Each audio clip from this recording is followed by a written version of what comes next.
We have a wonderful panel coming up, but it's a little bit smaller, and so we'll get to go a little bit deeper into each of their presentations.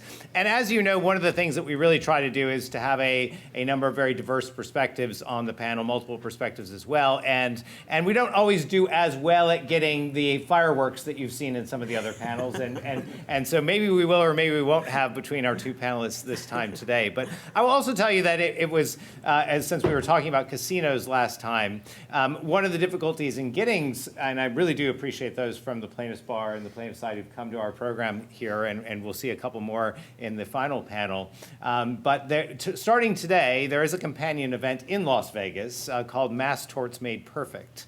And it is a gathering of plaintiffs' attorneys. And I know we scheduled in a way in which many of them could not make it because they are attending that conference there. But with that, we move into our panel, though, on one of the issues in which there's a lot of discussion, a lot of development, and one thing that we've tried to cover over the years, and that's on public nuisance and related consumer protection suits. Where do they stand? And will SCOTUS ever weigh in part because of the several cases that have reached SCOTUS's attention, and I think we even had some developments in the Attorney's General case today, or yesterday, where the Supreme Court asked for the SG's opinion on the AG's climate change suits, which have somewhat of a relation to these as well. So I think we are very current with the topic that we have coming up, and we are delighted and honored to have the Honorable Tymkovich, Judge on the U.S. Court of Appeals for the 10th Circuit, to lead us through that. Judge Tymkovich is another member of our advisory board on the Judicial Education Program, and I've neglected to mention that with some of the other moderators. Most of our moderators today are giving us that wonderful service by giving us advice as part of our board. Judge Tymkovich was the Solicitor General of Colorado, and among his many positions held before taking the bench in 2003. So we are delighted to turn it over to Judge Tymkovich to lead this panel. Thank you, Donald. It's great to be here. It's great to be on the LEC board as well. And I did have a Scalia law clerk 2 years ago. She was wonderful, and I'm looking for another one. So for you students out there, send me your resumes. This panel is going to cover public nuisance and related consumer protection suits. Where do they stand? Will SCOTUS ever weigh in? I think SCOTUS is going to weigh in. We're going to hear more about that. We have a terrific panel of Zandra, Foley, and Phil Goldberg. I'm really proud to have a chance to get to know them and hear their presentations today. As Donald mentioned, early in my career in the early 90s, I was the Colorado Solicitor General. My boss was Gail Norton, who later became Secretary of the Interior. And I think this is a bit of an origin story for the public nuisance cases. And Colorado at the time was approached by primarily some plaintiffs' firms from the South that wanted to band together and provide outside counsel to state attorney general's offices to sue the tobacco companies. And so in the probably 95-ish, 96, Colorado was approached, and Attorney General Norton was very interested in that space. She thought it was a consumer protection issue and was persuaded it was the right way to go. As one of her counselors, I said, I'm not sure that the courts ought to be in this space, and I was dubious about the ability of the courts to render justice in this area for a lot of the reasons that maybe our panelists will go into. Well, I lost that discussion, and Colorado agreed to get into the tobacco cases. Our state did not hire outside counsel. We ended up doing the entire litigation with assistant attorneys general. So for the primary round of the litigation, Colorado used its own lawyers. And as everybody knows, there was a huge, billions of dollar settlement eventually with substantial funds coming to the plaintiff states. Some of the states that hired outside counsel, I know at least one attorney general went to jail. There's a lot of money floating around, and there was a lot of potential conflict.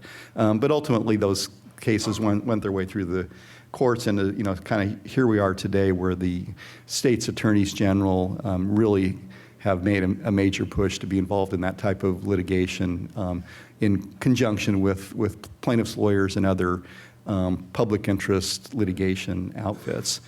So we're going to hear a bit about where those go and are going today. I think I'll just let the panelists go. Public nuisance law has been around forever.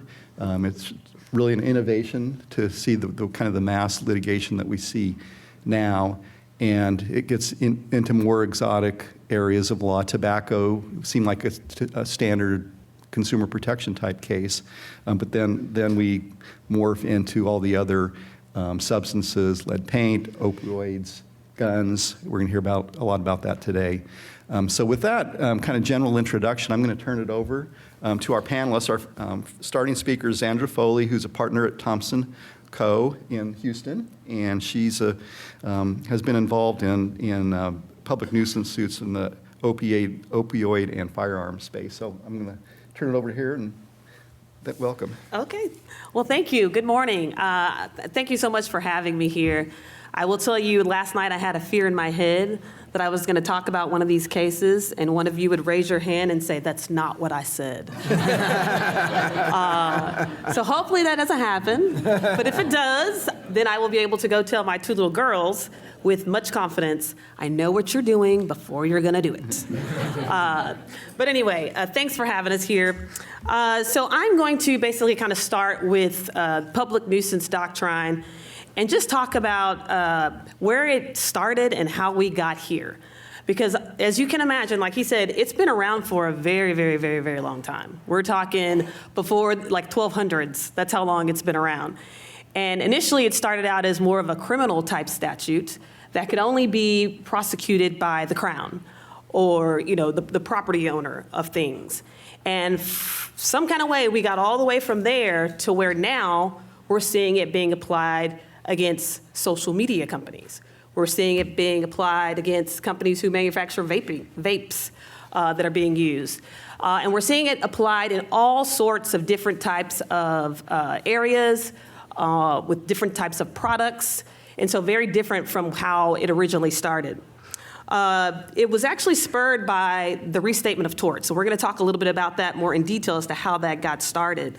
But it's turned into what some people are calling a super tort, meaning a tort that you could pretty much wrap around just about anything that some people are recognizing as just a societal ill, something bad that's going on where it seems that the plaintiff's bar is having some trouble getting traction. And so they use the public nuisance doctrine to plead that cause of action to try to get some type of relief.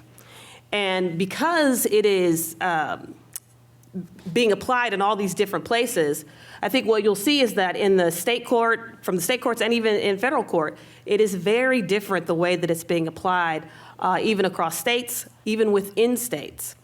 And that's because I think that a lot of the judges, at least in state court, they're looking at these statutes and they're interpreting them based on kind of what they are seeing in their area. And so that kind of brings us to the question of, will the United States Supreme Court step in and comment? And it looks like now that they will, which we're going to talk about that a little bit later. But let's talk about the early times. It started in English common law, and like I said, it was a criminal action. And basically the way it would work is the Crown would file an action to protect the public's right. They would enjoin the activity, and then the person or entity who created this nuisance would have to pay or otherwise do something to abate the nuisance that's going on. Now, eventually, it was taken to civil court where you could civilly sue for things like this, and that was 1327. And we get this from the restatement of torts that kind of outlines the progression of public nuisance doctrine. And so at that point, it became like the rights of the public now could become something that someone could intervene on and try to get damages for. At that time, though, we're talking about, you know, the pigsty is stinking and causing a lot of problem. The lime pit is smoking and it's causing people problems. Those were the type of complaints that were being, those were the type of complaints that they were using to, those are the type of complaints people were making in order to apply the public nuisance doctrine. So what it did not include at that point in time, however, was actually monetary damages. It was mainly all specific performance, injunction, let's stop the nuisance and move on.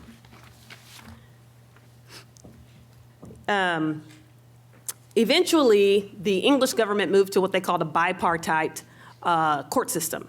So meaning you had courts in law where you could go file, breach of contract action, tort actions, and try to get money damages. And then they had the courts of equity. And essentially, that's where you had to pursue a public nuisance claim. There again, you could now be a private plaintiff and seek some monetary recoupment for violation of the public nuisance statute or law at the time. And they also developed at that time the special injury, which means that you would have to suffer some injury that was a little bit different than just what the general public was experiencing. If you had a special injury, then you could also get some special damages. Well, then along comes America. And America goes along with the English system as well. But then we start seeing a lot of tort law being used to kind of fill the gaps. And so pretty much they moved away from, you don't hear a lot about public nuisance being used to get damages during that time. And this is, early 1800s, 1900s. But then in 1939, something changed, and that's when we got the American Law Institute, ALI. And that is the entity that put together the first restatement of torts. And essentially, the first restatement of torts was put together to try to give people an understanding of how the laws could be applied during that, at that time, the modern day. And so this was basically a commission, a gathering of, you had judges, you had lawyers, you had professors, you had lots of professionals who were working within the law to try to come together and put together a set of rules, or not rules really, not that anybody had to follow, but kind of a description of how these laws should be applied in modern day. And with respect to the first restatement of torts, the definition of public nuisance at that time was an offense against the state, and as such is subject to abatement and indictment on the motion of the proper governmental agency. And so we see in the first restatement of torts, it's now back to this kind of a criminal type statute, that basically the government is somebody who has to bring it, and in order to abate it, there's usually going to be some type of injunctive action that may require some payment of money. Beginning in the 1970s, there started to be a desire for a broader interpretation of public nuisance doctrine. And so this marks the second gathering of ALI. And so this time, obviously, you have, again, the same professors, you've got judges, you've got academia, you've got all sorts of people coming together to provide input on the restatement of torts. And at this time, too, you've got to imagine that these people are coming together. Some of them have their own interests involved. And so I can imagine that there was probably some plaintiffs' attorneys there, too, who were saying, hey, there's got to be a broader way we can use this so we can apply it to more things. And sure enough, that's exactly what happens. Specifically, the focus at this particular meeting of the ALI was mainly on environmental issues. Because I think it was late 60s, early 70s, that's when the EPA starts. So we now have these federal statutes that are governing pollution and things like that. And so I think there was an idea that, hey, public nuisance law is a way that we can try and make things right when there are problems there. And so that's when we see the definition go a little bit broader. And so specifically, when they talk about circumstances or instances of the public right being violated, they use the term reasonableness, okay? So reasonableness, obviously, that's in the eye of the beholder. You're going to be able to use that a little bit better than kind of the language that were in the old statutes. And then when it came to what those rights were, they also broadened. And specifically, they could talk about the right to public health, public safety, public peace, comfort, convenience. So now the sea is wide open as to what you can go file a public nuisance claim about. And so as a result, I think this opens up a whole new world.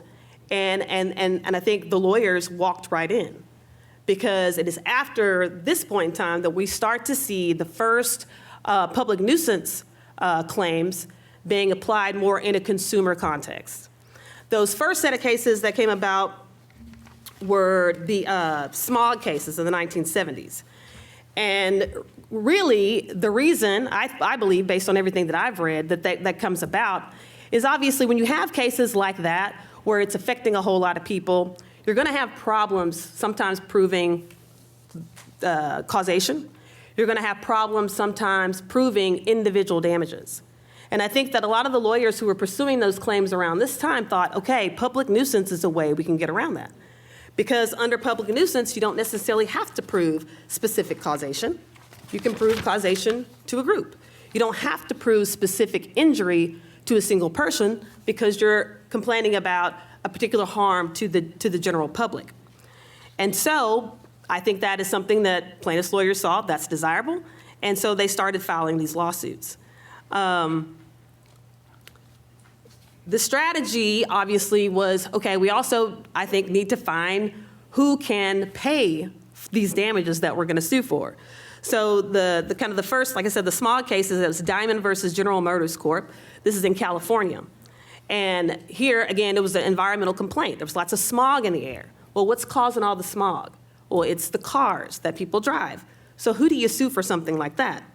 Well, particularly, what they did is they sued not only the polluters, but they also sued the manufacturers of the vehicles themselves. So they sued a bunch of auto manufacturers. Initially, they tried to certify it as a class because there was one individual who sued on behalf of himself, and he said, and other possessors of real property in the county of Los Angeles. The class certification didn't work, and so they went forward with public nuisance. And eventually, this court in California, they said that this is ill-suited for public nuisance, and specifically said, kind of to your point earlier, this is something that the legislature should be involved in. This is not something that we think is good for civil suits. Specifically, the court also said that we believe that we'd be overstepping our bounds if we were to try to enforce a public nuisance cause of action in this particular case. They also discussed a little bit about just the interest in having automobiles. Like if we were to do something like this, it's going to impact the manufacturer of automobiles, and that's something that people need in order to get around. So we can't blame them. And then lastly, and I think most importantly, which kind of dictates a lot of the other different types of public nuisance litigation that follows, they specifically point out that they also don't want to hold somebody civilly liable for conduct that's not wrongful in the first place. It's absolutely legal conduct to manufacture a car. And so as a result, these first set of cases did not kind of achieve the goal of getting public nuisance used as a cause of action that you could get monetary damages for. And so one would think that, the plaintiff's bar would be, dissuaded from going any further, but nope. They were very tenacious about it. And I think that the next kind of wave of cases you see where they tried to apply it was in the asbestos litigation. And so now we're into the 1980s. So 1980s, 1990s. Obviously, asbestos litigation, big then, it's still big now, as a matter of fact. And it became kind of the first kind of real direct products claim that they were now trying to use public nuisance to make what traditionally was just a straight up products claim. They were also made a shift when they made these claims from saying, hey, that there's activity that we believe that somebody's doing that is a public nuisance. And now we're going to say the product itself that you've manufactured, that's the nuisance. And so that was also a little bit different based on other cases that we've seen. And so in this litigation, there were a lot of schools, municipalities, those were the plaintiffs in those cases, filing suit to try to get compensation from, for instance, all the remedial measures that would have to be taken to remove the asbestos, also from medical costs and medical care for people who would get an asbestos-related disease. But here again, when these lawsuits get filed, the courts again said we are not going to take it that far. They said specifically it would burden manufacturers and it would give rise to a cause of action regardless of the defendant's degree of culpability or the availability of other traditional tort theories of recovery. And so specifically they were saying, hey, there's other ways for you to go make these claims, specifically products liability. But obviously the the wonderful thing that they liked about this cause of action. You get away from having to prove a defect, get away from having to prove causation, but the court said, no, this is the wrong application here. And again, in these particular opinions too, there was more comments about you need to go to the legislature to try to work on this. This is not really our province. So now we're into like the late 90s, and that's when we see the tobacco litigation. And with the tobacco litigation, I think that's where we see public nuisance litigation change even more. Here, I think the impetus for wanting to go after the tobacco litigation in this way was at that point in time, there were several attempts to try to sue tobacco manufacturers under all different types of cause of action. And they just simply weren't working. They weren't getting through. And so as a result, public nuisance seemed to be the way to go. And in this particular case, it was they were very effective. And I think we see the first time where the media is used to try to help push this cause of action here, because eventually what they do is they get in the tobacco litigation, there was a lot of bad documents and whatnot that had come out, and essentially what they did is they publicized that to the nth degree, and once they publicized that, I think what it caused a lot of particularly state court judges, right, a lot of them are elected. And they end up getting pressure from their communities, from the public, from lawmakers, in order to do something about what they clearly saw was wrong. And there seemed to be no real good remedy for it. And so that was the avenue that they chose to go in. The first case, Moore ex rel State versus American Tobacco Company, this was a complaint. There were 40 people who filed the complaint. There was 3 years of litigation. Lots of tobacco manufacturers were sued. They proposed the public nuisance as a theory of liability.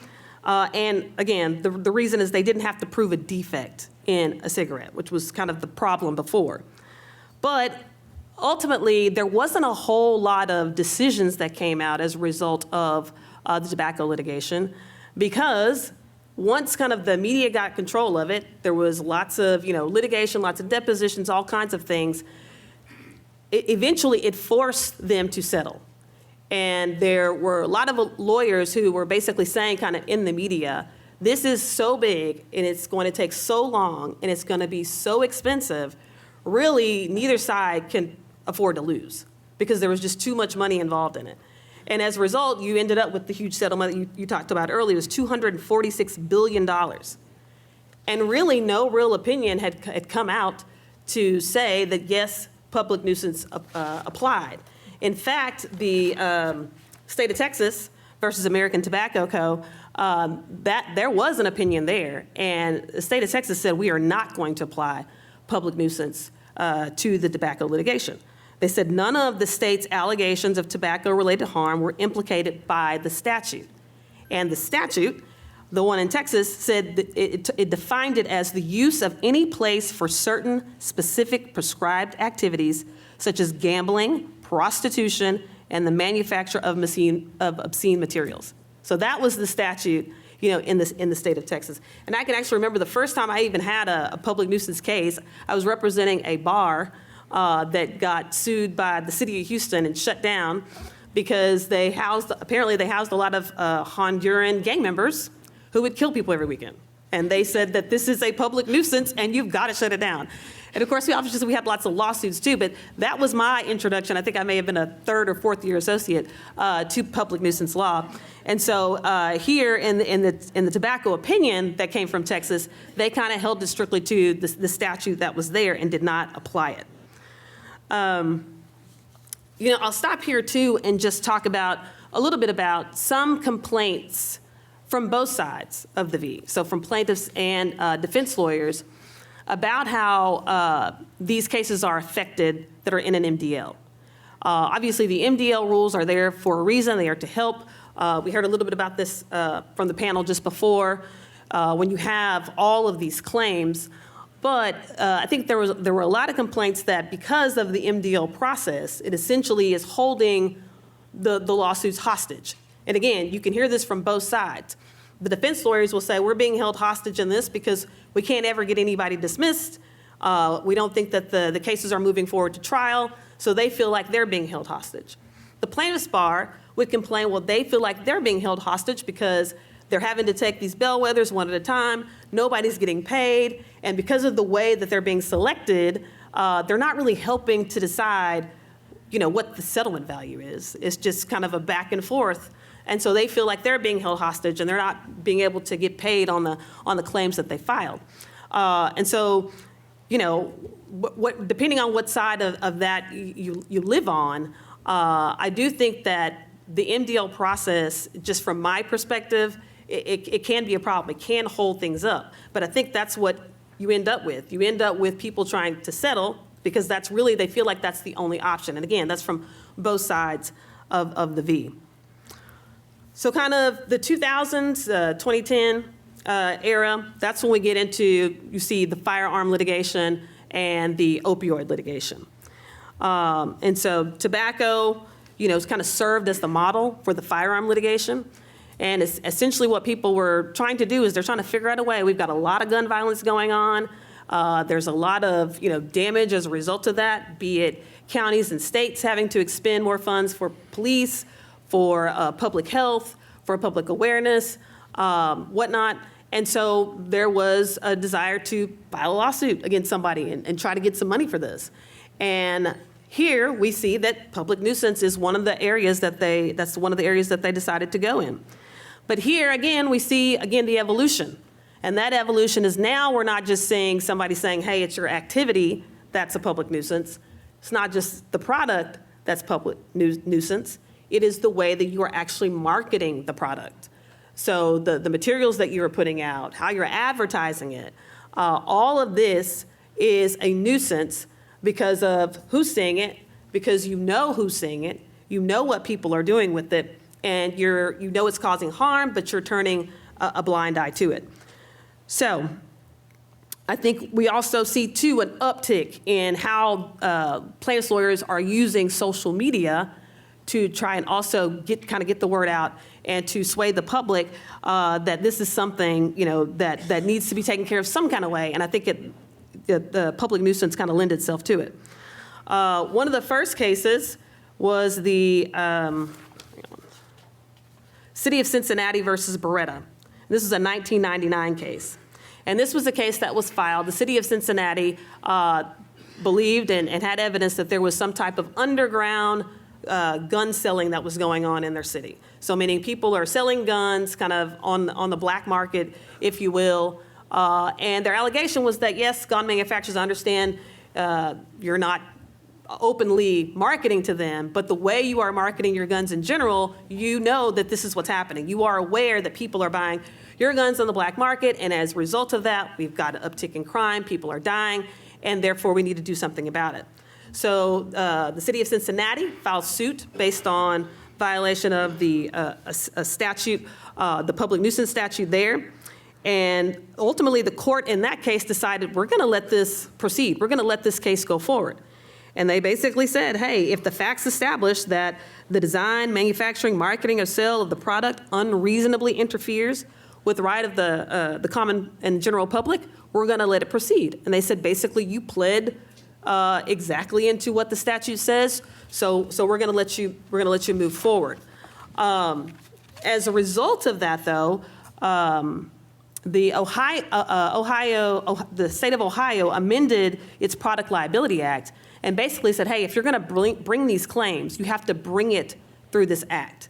And so there you can see that the state is trying to do something to essentially legislate how these claims are going to be pursued.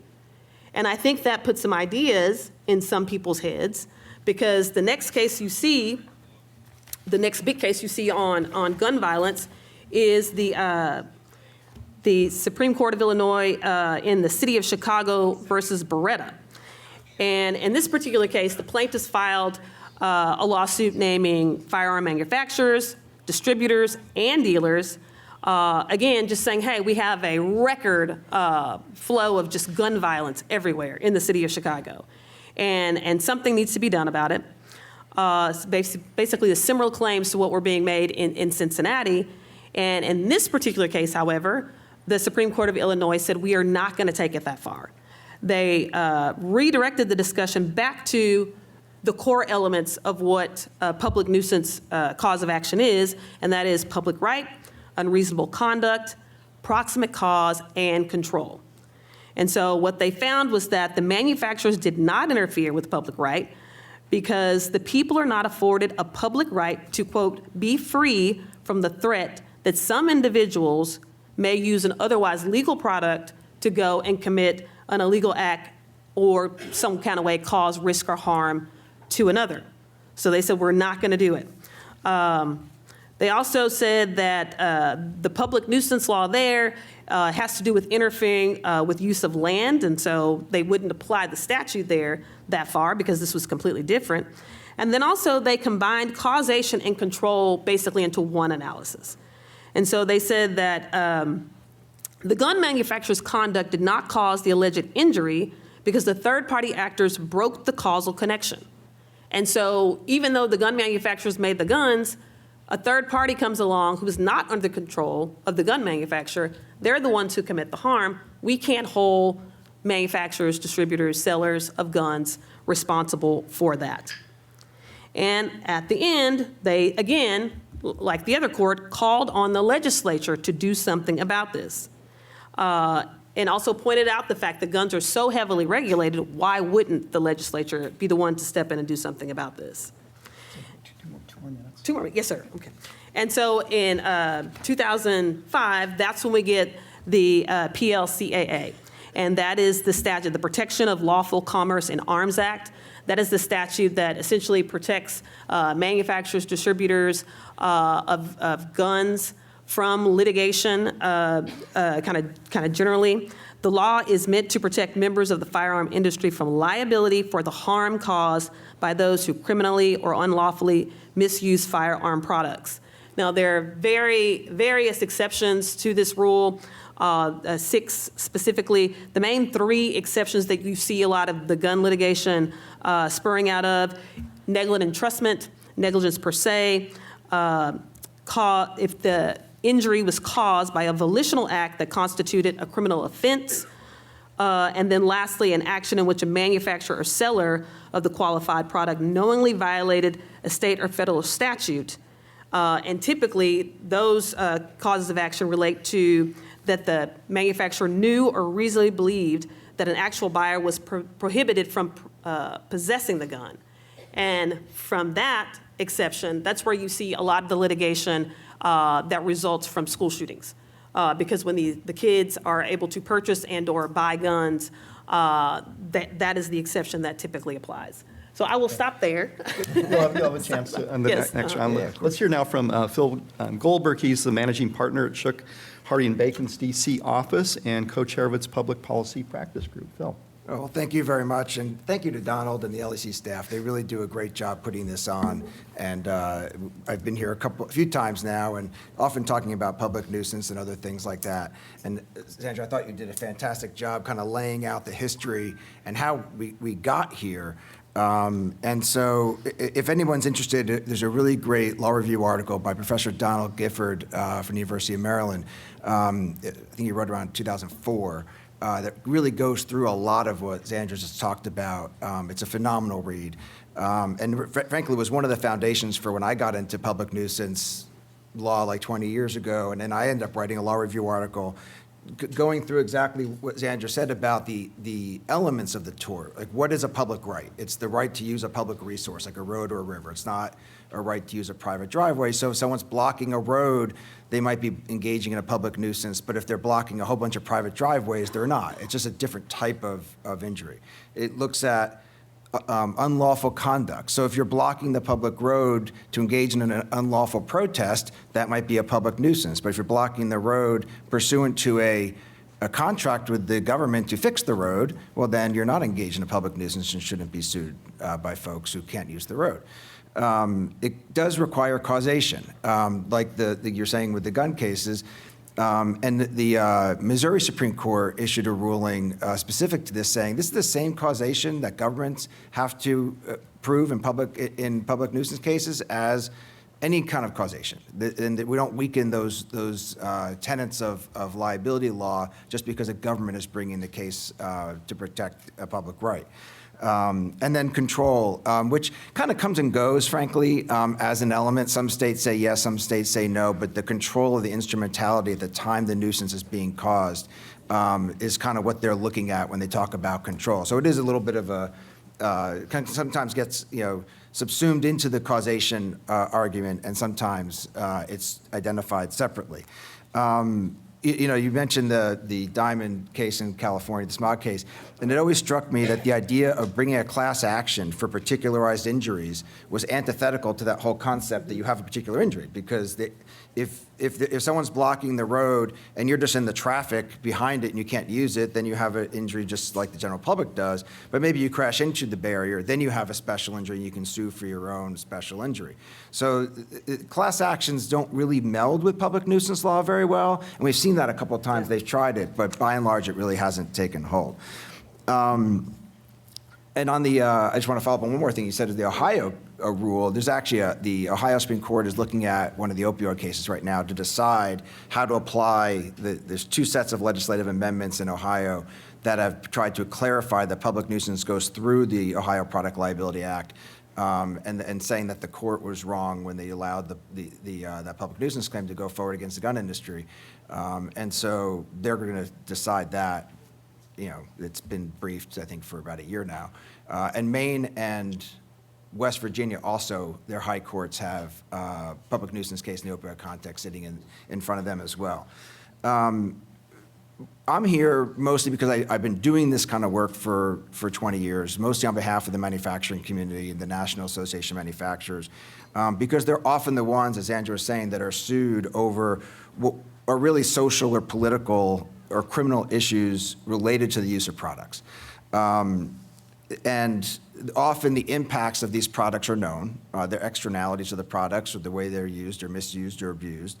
And governments and people continue to want these products and use these products. And so often it's the government, it's the legislatures that are responsible for managing the public risks associated with their use. Sometimes there's federal agencies that are established to help in a more micro sense, kind of work through, whether it's warnings, whether it's, approving products, what have you, setting the rules of the road for how those products can be lawfully sold. But the public nuisance cases seek to subject the manufacturers to liability for engaging in that commerce. And a lot of times they talk about, this is about, about taking the true cost of that product into the price. And so if you want to continue selling that product, that's great, you can do so, but we want to add that extra amount to the cost of the product so that those damages or abatement or whatever, that they want to come out of these lawsuits so that you can be paying for all of that at the same time. And that's not what a public nuisance is. A public nuisance is there's no value to a public nuisance. It is inherently unlawful. You're polluting a river, you're blocking a road. There's not a risk-benefit analysis that goes into that. And so that's, again, why public nuisance law often hasn't been very successful, especially as you get up to the state appellate courts in allowing this kind of liability.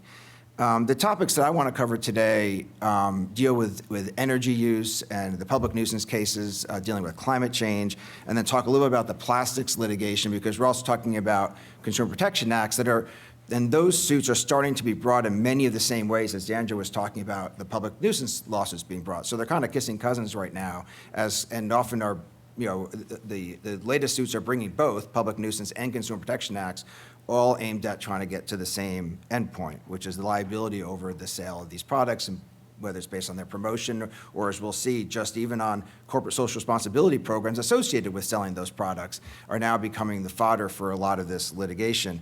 And we'll get into that. So the concern that we have as the manufacturing community with these lawsuits is they really do try to get away from the traditional tenets of liability law. They try to turn, a public right which is very defined in the through centuries of case law, into anything that's in the public interest. They try to turn anything from, they don't want to talk about unlawful and unreasonable conduct. They often will say, well, if the injury was unreasonable. Well, I've yet to see whatever injury is reasonable, so therefore that becomes essentially a non-issue. And then they want to get rid of proximal causation to say, since you sold the product, the injury wouldn't have happened if you hadn't sold the product. And so they try to substitute the chain of commerce in for the chain of causation. And so that's how they try to take this theory and really make this into a defenseless lawsuit. Because if you sold the product, that hasn't, is mass marketed and is widely used and it causes externalities, then they want you to be liable for those externalities. And I remember doing one of these programs, probably about 12 years ago or so, where we, for the California judges, it was right when the lead paint cases were all popping.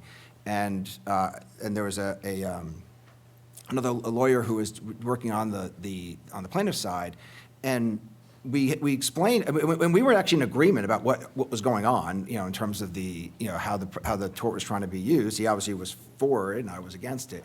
And it was a fascinating debate that opened up in the audience among the judges, and we just kind of sat quiet for the last 20 minutes of our panel about what the proper role of judges are. And it was like there were those that were saying, well, that's not our job, and others saying, well, if there's a problem, I'm going to go try to fix it.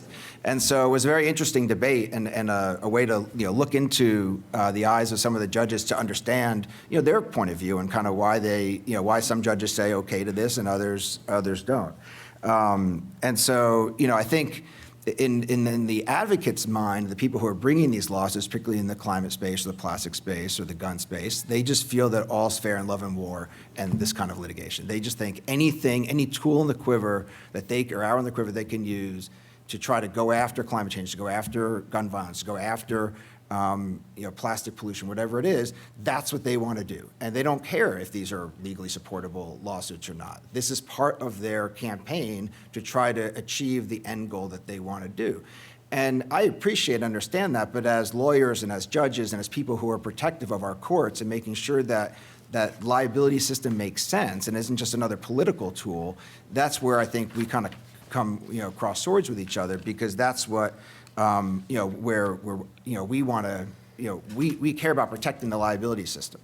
So the climate cases, and the question, for us is this going to the Supreme Court? And the answer is they may, and they may be going soon.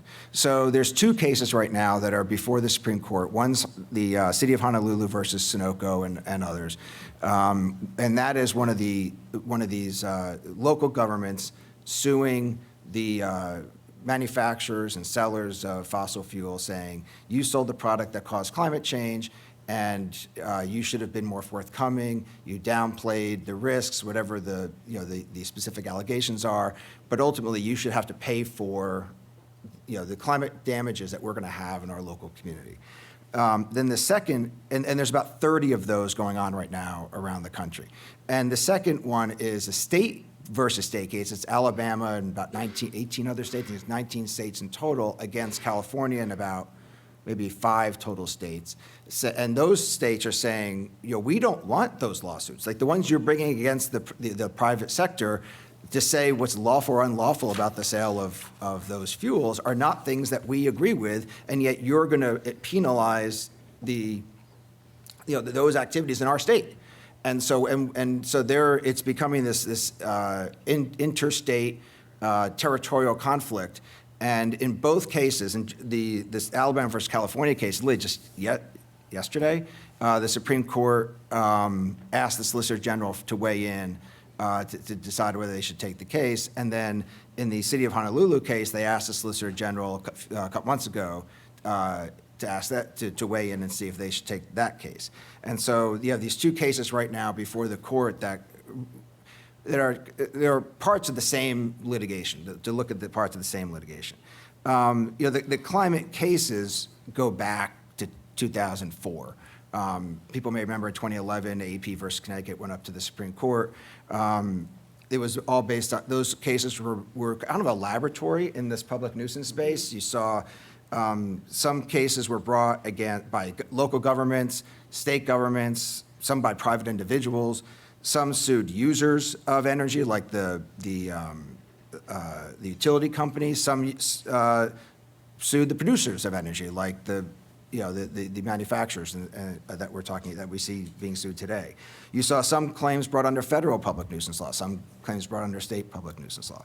And you saw some seeking injunctive relief and others seeking abatement. And the word damages gets thrown around in these lawsuits a lot, but they're really, a lot of times they're called abatement damages, but they're really seeking abatement because the damages are what individuals who've been injured in a way that's different in kind, not just degree, than the general public. And so that's kind of not what these cases are about, but ultimately, frankly, might become what they're about, and we'll talk about it in a little bit. So the Supreme Court said in that case, the AP versus Connecticut case, that was the states were suing the users, the utilities, under federal public nuisance law and seeking injunctive relief. That's the form of the case that got up to the Supreme Court. There were state public nuisance claims earlier in the case, but that didn't make it up to the Supreme Court. And it was a unanimous ruling written by Justice Ginsburg saying that this is not the proper role of the courts. And the legal ruling was that Congress had displaced the federal common law public nuisance claims when it had enacted the Clean Air Act and gave the EPA the authority and the responsibility to regulate greenhouse gas emissions. But the ruling went beyond that. It talked about climate change being a question of national interest or special federal interest, that these involve issues of policy, national policy, international policy. The energy policy looks at things like affordability and energy independence and other environmental concerns. So it's not just about setting climate change, and that this kind of balancing can't really be done in a case-by-case basis. And there were two other cases pending at the time, and one had already been voluntarily withdrawn. And one of them was in the Ninth Circuit. It was Kivalina, which was a community in Alaska, was suing a bunch of the same companies you see today in these lawsuits for damages caused to their community. And the Ninth Circuit said that we get the message from the Supreme Court, and even though this is brought in different combination or permutation of public nuisance law than they saw, it would be in Congress to revive this in another form. And so the people behind the litigation, there's kind of different sides of the story about how exactly what transpired between 2011 and 2017 when the first cases were being brought. But one of the things that we see is there was a meeting in California. They issued reports online. You can look at it. And it says that, at least a large part of the group still felt that there was a use of the courts to pursue litigation here. And one person, even if your ultimate goal is to shut down a company, still might be wise to start out by asking for compensation for injured parties. And so they basically tried to take the AP versus Connecticut case and bring its mirror image. And so instead of states, they went to local communities. Instead of federal public nuisance law, they went to state public nuisance law. Instead of seeking injunction, they sought abatement, and tried to package the cases in a way to try to stay in state court, because they knew that if they got to federal court, the federal courts would apply AP versus Connecticut and say this is no different. So they ended up the goal was to stay in state court and hope that a state court would not apply AP to these cases. So you see a lot of the issues that kind of come up are, whether this is about raising the price of oil and gas to bring in the externalities of climate change versus actually something that happened that was wrong. And so, like in one case, they acknowledge that they're trying to scandalize this campaign of deception that they talk about, but they called it just really a plus factor in one of the cases. They said that's not really what we're seeking liability over, at least for the public nuisance claims. And they were using public relations to try to, as Andrew was saying, to try to drive the dialogue and open avenues for judges to try to step into that void of, and being angry about what they saw, what was going on. And so I'd say about 30 of those cases have been filed. And today, we have the public nuisance claims, and now we also have a lot of Consumer Protection Act claims that are being brought as part of that. And you look at why these two types of claims. Well, the Consumer Protection Act claims were really meant to try to keep them in state court by citing state statutes. But also, they both are based on vague terminology that are meant to apply to a wide range of potential things, but all within very distinct boundaries. And so if you take that terminology outside of those boundaries, then you end up saying, oh, wow, this could apply to anything, right? And kind of like what Zandra's saying. This could apply to anything that we don't like, could be called public nuisance, or anything that we think is inconsistent with what the company is doing, we can say is a Consumer Protection Act claim. And not necessarily saying this is about protecting public rights, unlawful conduct causation, and Consumer Protection Act, this is about protecting, like stopping snake oil salesmen from misleading people to buying their products, right? That's what this Consumer Protection Act is for.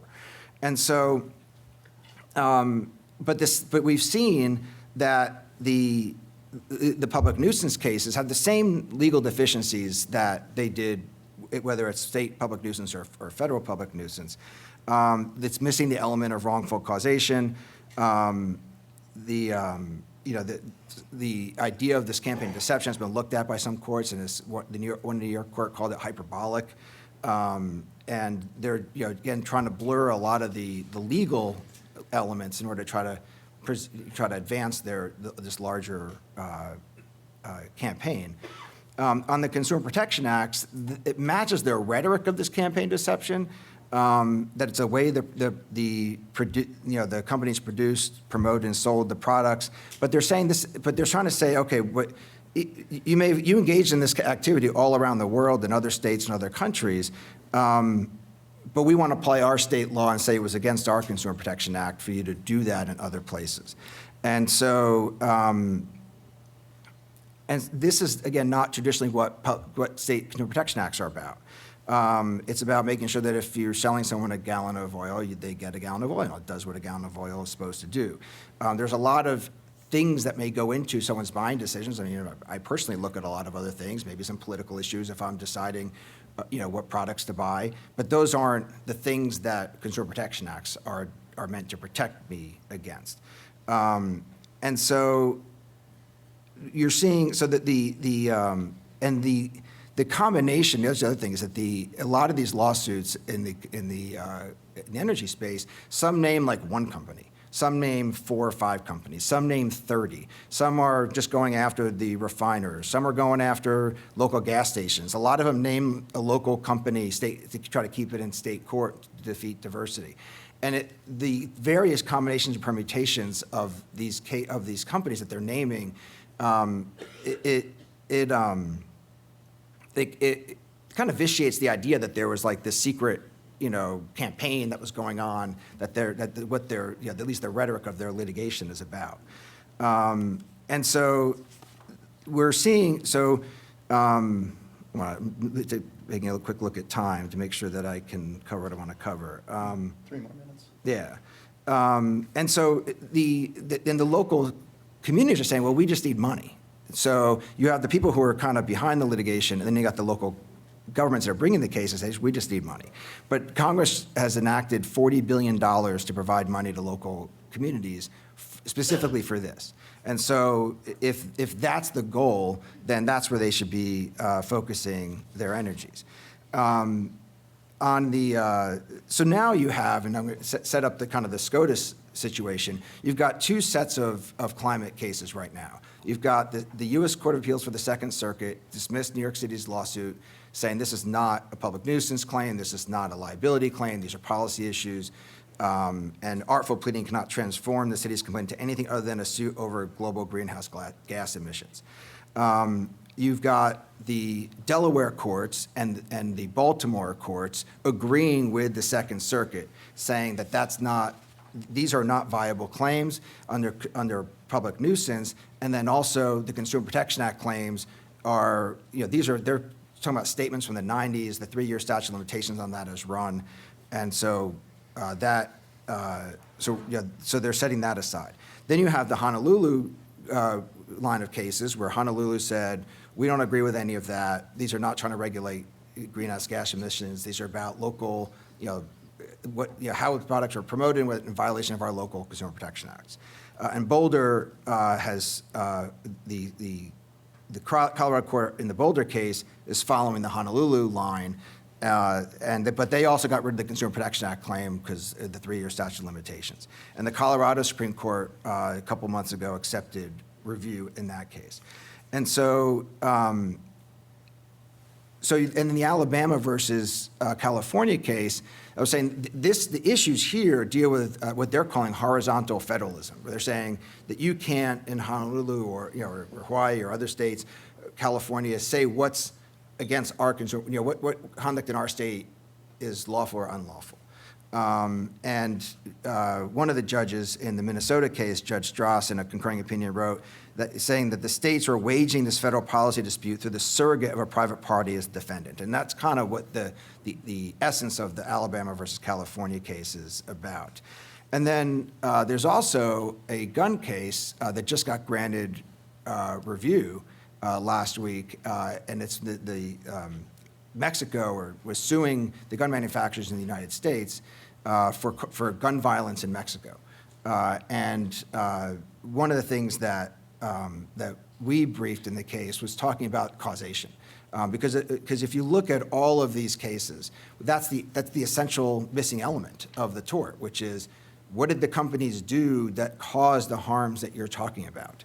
And that just merely engaging the commerce of a product that can be used or misused or abused in ways that can cause harm is in and of itself not a public nuisance. I'm going to spend 1 minute, if I could, on the Consumer Protection Act front, just because this is important. I was here last year, talked about this case, and I want to provide an update, and that is, so there are 2 cases right now, one in the District of Columbia and one in California, both brought by an advocacy group, trying to subject companies to liability for in D.C. It's their corporate social responsibility programs, which are totally truthful statements about the company's efforts to deal with waste. It's against Coca-Cola, and they said by the fact that this company sells products in plastic bottles, they inherently cannot. It is inherently misleading for them to even talk about being a world without waste or their corporate social responsibility programs, and that's a violation of D.C.'s Consumer Protection Act. The district court dismissed the case, saying no, they're allowed to actually say these things, and that may actually be a good thing. But the D.C. Court of Appeals at the end of August overturned it and said, if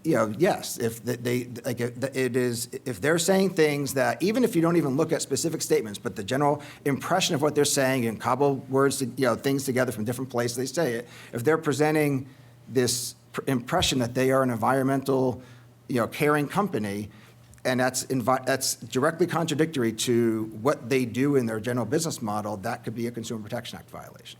And the same case is being brought in California, or a similar case being brought in California, they're under public nuisance, saying that merely engaging in the state's recycling program makes the companies who are putting the arrows on their products liable for products that are not recycled, which kind of reminds me of that DC Comics Bizarro World situation where everything's the opposite, right? Like they're participating in the program to have their products recycled. They're properly labeling their products as recyclable when they are, and yet they're being sued for products that aren't recycled. And the district court there is allowing the case to proceed.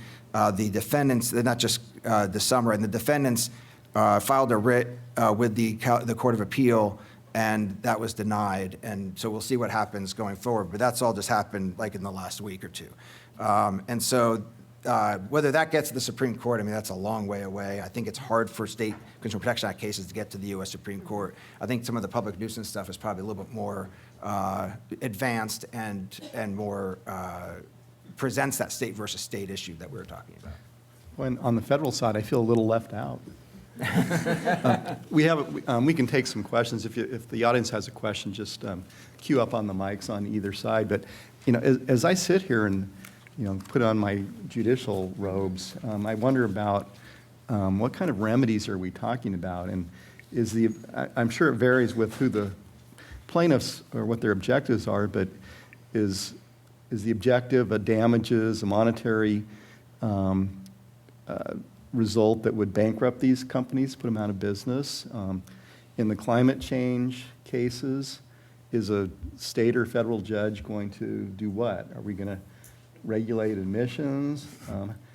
The Alaska case, what was the injury that was alleged, and what was a practical remedy that a court could deliver? So in the Alaska case, the injury was the ice shelf that protected the community from flooding was forming later and melting earlier, and so therefore they wanted money to either, I think, protect the sea, to build seawalls and protect the community, and maybe even move the community if they had to move certain stuff. And that was seeking money from many of the private companies that are being sued today.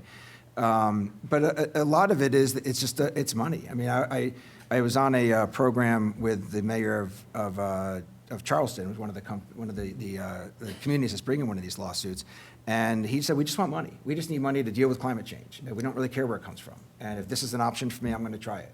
And so the damage is... Money to do what type? Build seawalls or Yeah, relocate? I think that's right. They're not very specific. The lawsuits aren't very specific about defining the injury and what they're seeking.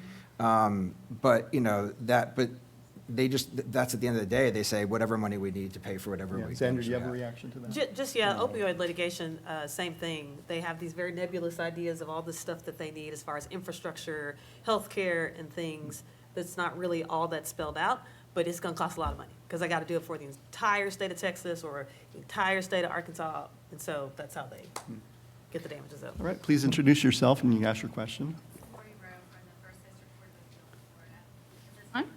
It's not. Not really. Speak up. Okay.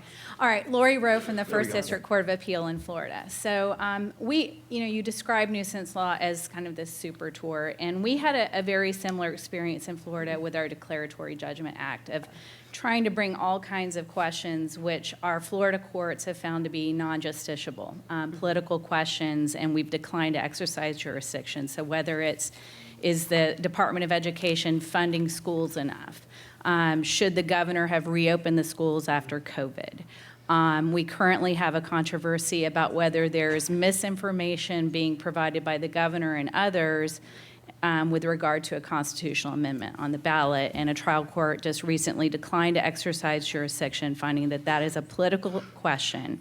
And particularly in school reopening, there were lots of issues of, it wasn't just a binary question of whether, is it safe or not. There were other things that we've learned since, loss of learning and things that courts really aren't equipped to do.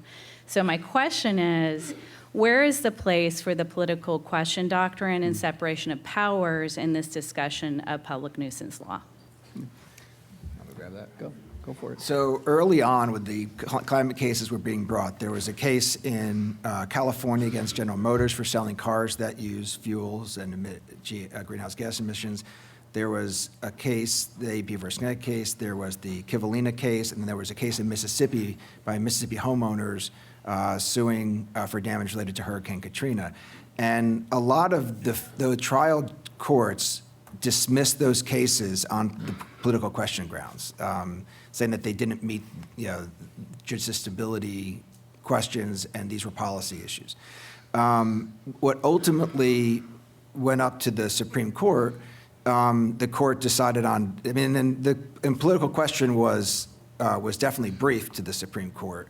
The Solicitor General for the Obama administration filed a great brief, and explaining that these are not the kind of local issues that, where you have a nexus to a specific land, or you have specific companies that is what liability is driven towards. These are much more amorphous. Anybody could be sued for any, for any place and kind of anything that they do. But he wanted to pursue this under displacement. And so, or I'm blanking on the name of the doctrine, but basically jurisdictional prudence type doctrine. And that's what the court grabbed onto, was this idea of displacement of federal common law as opposed to dealing with the thornier political question issues that the lower courts had talked about. I have not seen a whole lot of political question doctrine since then, in at least in the climate cases. But it was there at the very beginning when all of this was kind of acknowledged that that's what these cases were about, right? I remember being at a conference at Valparaiso Law School, which no longer exists, unfortunately. But it was like in 29, I want to say, or 2010 or 12. But it was like, are public nuisance suits a viable way of regulating greenhouse gas emissions? And that was what we were talking about. So to get away from that, the dialogue now is like, oh no, we're not trying to regulate at all. Like, you can go and sell your stuff, just have to give us money. And so that's why, and the whole debate in the Alabama-California case is, and also the Honolulu case, where they're saying like, oh, these aren't regulating. Liability law here isn't regulating emissions. And so by repackaging, or as the Colorado court said, reframing the litigation in the way they have, they've at least made it harder to get to the political question doctrine, I think, in these cases. Is there a takings theory lurking in there, potentially? I haven't seen it, but I'll bring it up. Sandra, you have No, a I have reaction? not seen any.